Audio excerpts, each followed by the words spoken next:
Hi hello ನಮಸ್ಕಾರ ಎಲ್ಲರೂ ಹೆಂಗದಿರಿ. ನಾವಂಕರು ಮಸ್ತ್ ಅದೀವಿ ನೋಡ್ರಿ. ಹಿಂದೆ ವಿಡಿಯೋ ಬಿಟ್ಟಿನಲ್ಲ, ಒಂದು ಸ್ವಲ್ಪರ ರೆಸ್ಪಾನ್ಸ್ ಬಂದೈತಿ. ಇಷ್ಟ ರೆಸ್ಪಾನ್ಸ್ ಬಂದಿದ್ದಕ್ಕೆ ಎಷ್ಟು ಖುಷಿ ಆಗುತ್ತೆ ನಮಗೆ. ಇನ್ನೂ ಒಂದು ಸ್ವಲ್ಪ ಜಾಸ್ತಿ ನೀವು ರೆಸ್ಪಾನ್ಸ್ ನೋಡ್ದಾರೆಲ್ಲರೂ ರೆಸ್ಪಾನ್ಸ್ ಮಾಡಾಕತ್ರಿ ಅಂದ್ರೆ ನಮ್ಗೆ ಇನ್ನೂ ಜಾಸ್ತಿ ಖುಷಿ ಬಂದು ಇನ್ನೂ ಜಾಸ್ತಿ ವೀಡಿಯೋ ಮಾಡೋಕೆ ಹುಮ್ಮಸ್ ಬರ್ತೈತಿ. ಇಷ್ಟು ದಿನ ನಾವು ವೀಡಿಯೋ ಮಾಡ್ಲಾರ್ದಕ್ಕೆ ಕಾರಣ ಇದಾನ. ಯಾರೂ ವೀಡಿಯೋ ಚೆಂದಾಗಿ ನೋಡುವಲ್ಲಾಗಿದ್ರು, ಲೈಕ್ಸು ಮಾಡುವಲ್ಲಾಗಿದ್ರು. ಹಾಗಾಗಿ ನನಗೆ ವೀಡಿಯೋ ಮಾಡೋಕ್ಕೆ ಮನಸ್ಸಾಗಿರಲಿಲ್ಲ.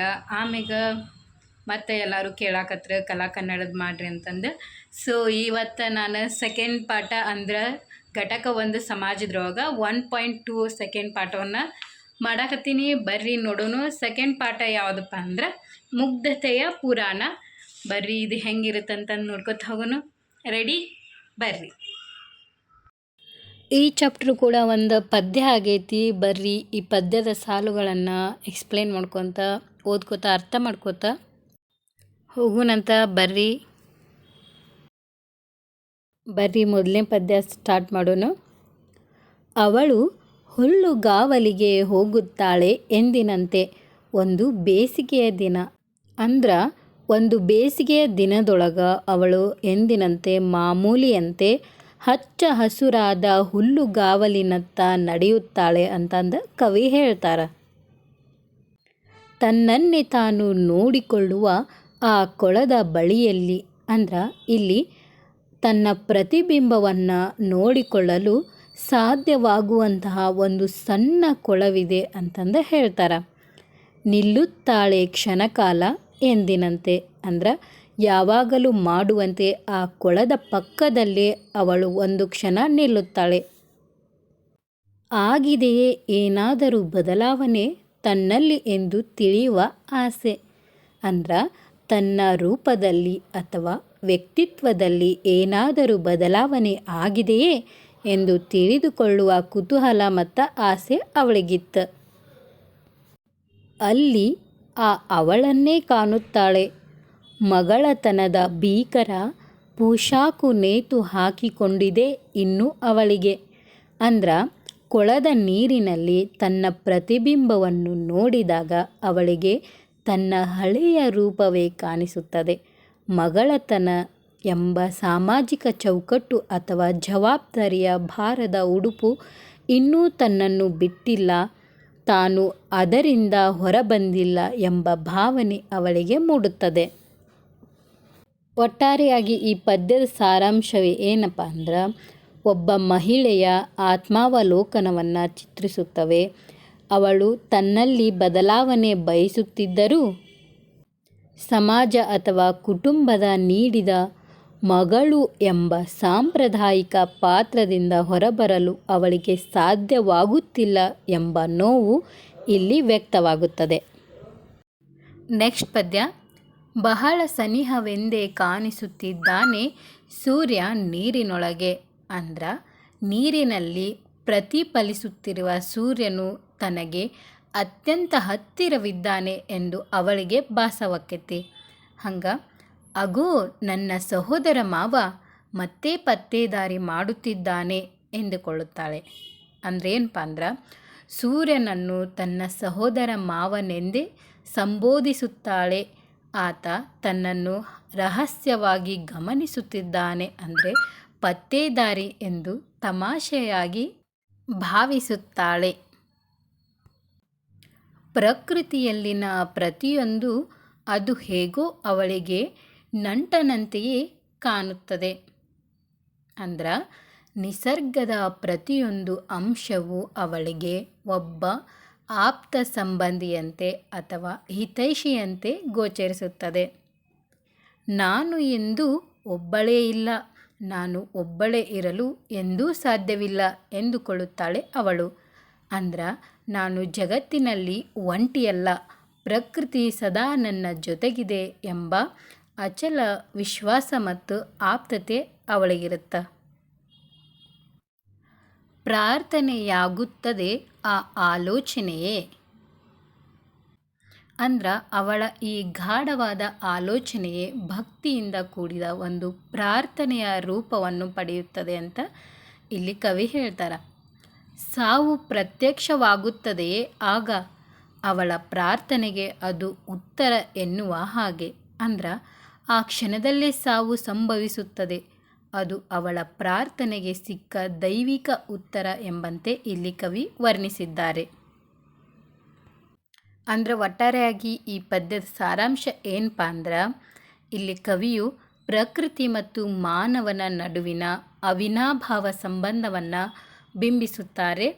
ಹಂಗೆ ಇಲ್ಲಿನ ಹೆಣ್ಣು ಮಗಳು ಪ್ರಕೃತಿಯನ್ನು ಕೇವಲ ವಸ್ತುವಾಗಿ ನೋಡದೆ ತನ್ನ ಕುಟುಂಬದ ಸದಸ್ಯರಂತೆ ಅಂದ್ರೆ ಸೂರ್ಯನನ್ನು ಸಹೋದರ ಮಾವನಂತೆ ಕಾಣುತ್ತಾಳೆ. ಈ ಕಾರಣದಿಂದ ಅವಳಿಗೆ ತಾನು ಒಂಟಿ ಎಂಬ ಭಾವನೆ ಕಾಡುವುದಿಲ್ಲ.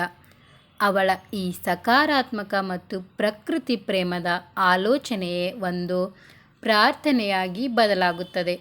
ಅಂತಿಮವಾಗಿ ಸಾವು ಸಂಭವಿಸಿದಾಗ ಅದು ಅವಳ ಪ್ರಾರ್ಥನೆಗೆ ಸಿಕ್ಕ ಪ್ರತಿಫಲ ಅಥವಾ ಶಾಂತಿಯು ಅಂತ್ಯ ಎಂಬಂತೆ ಇಲ್ಲಿ ಚಿತ್ರಿಸಲಾಗಿದೆ. ನೆಕ್ಸ್ಟ್ ಪದ್ಯ. ಈ ಪದ್ಯದ ಭಾಗವು ಗ್ರೀಕ್ ಪುರಾಣದ ಪರ್ಸಿಫೋನಿಯ ಕುರಿತಾಗಿದ್ದು, ಸಾವಿನ ನಂತರವೂ ಉಳಿಯುವ ನೆನಪುಗಳನ್ನು ಸುಂದರವಾಗಿ ಚಿತ್ರಿಸುತ್ತದೆ. ಇದರ ಸಾಲುಗಳು ವಿವರಣೆ ಮತ್ತು ಸಾರಾಂಶವನ್ನು ಈಗ ನೋಡ್ಕೊತ ಹೋಗೋಣ. ಯಾರಿಗೂ ಅರ್ಥವಾಗುವುದಿಲ್ಲ ಈಗ ಅವನೆಂಥ ಚೆಲುವನಾಗಿದ್ದಾನೆಂದು. ಅಂದ್ರೆ ಸಮಯ ಕಳೆದಂತೆ ಅವನು ಅಂದ್ರೆ ಬಹುಶಃ ಇಲ್ಲಿ ಸಾವು ಅಥವಾ ಅವಳನ್ನು ಕರೆದೊಯ್ಯುವನು ಅಂತ ಅರ್ಥ ಆಗುತ್ತೆ.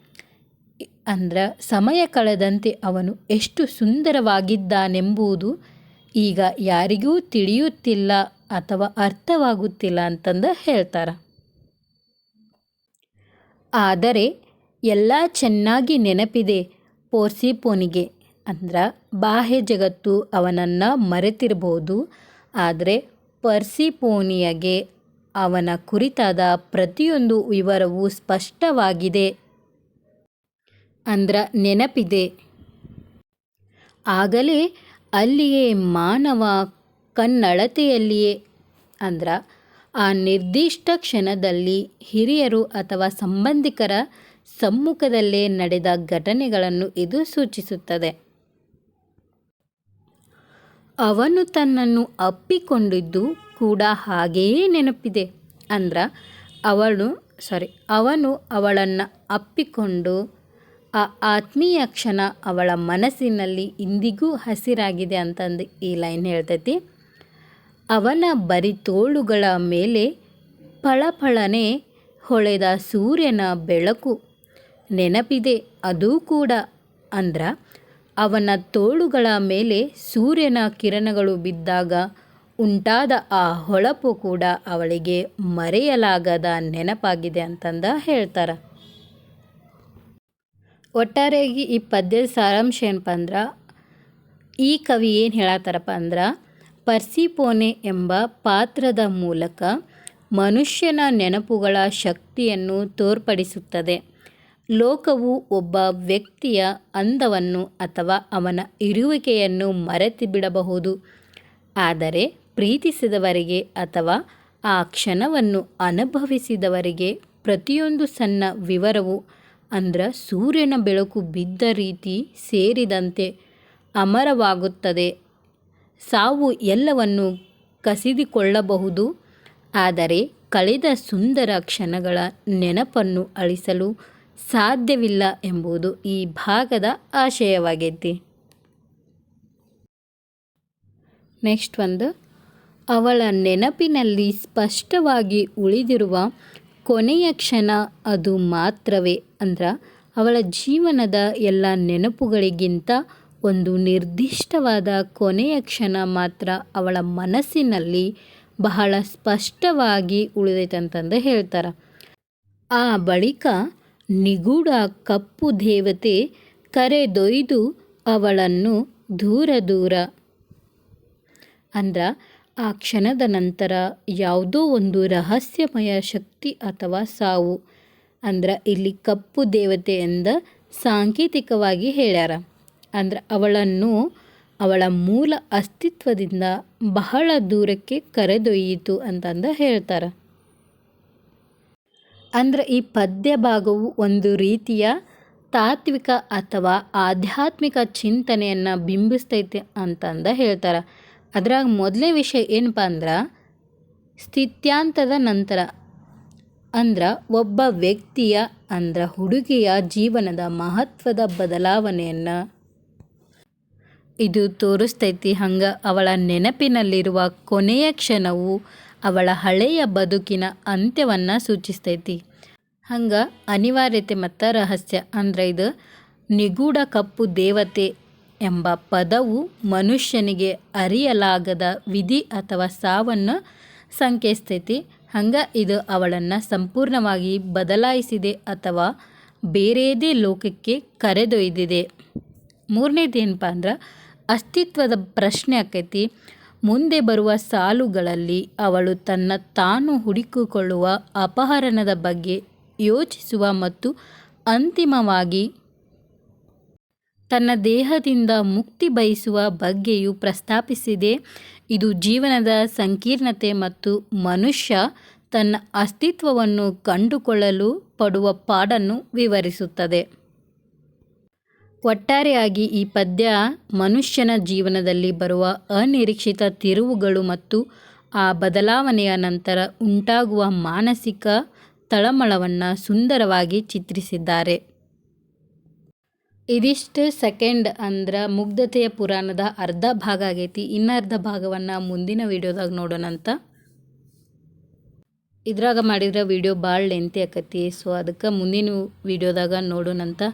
ಹಂಗೆ ನಮ್ಮ ಚಾನಲ್ ನೋಡಿ ಸಬ್ಸ್ಕ್ರೈಬ್ ಮಾಡಿರಿ, ಬೆಳೆಸ್ರಿ, ಪ್ರೋತ್ಸಾಹ ನೀಡ್ರಿ. ವಿಡಿಯೋ ಹೆಂಗೆ ಅನಿಸ್ತಂತಂದು ಲೈಕ್ ಮಾಡಿರಿ, ಕಮೆಂಟ್ ಮಾಡಿರಿ, ಶೇರ್ ಮಾಡಿರಿ, ಹಂಗೆ ಒಂದು ಸ್ವಲ್ಪ ಸಬ್ಸ್ಕ್ರೈಬ್ ಮಾಡಿರಿ.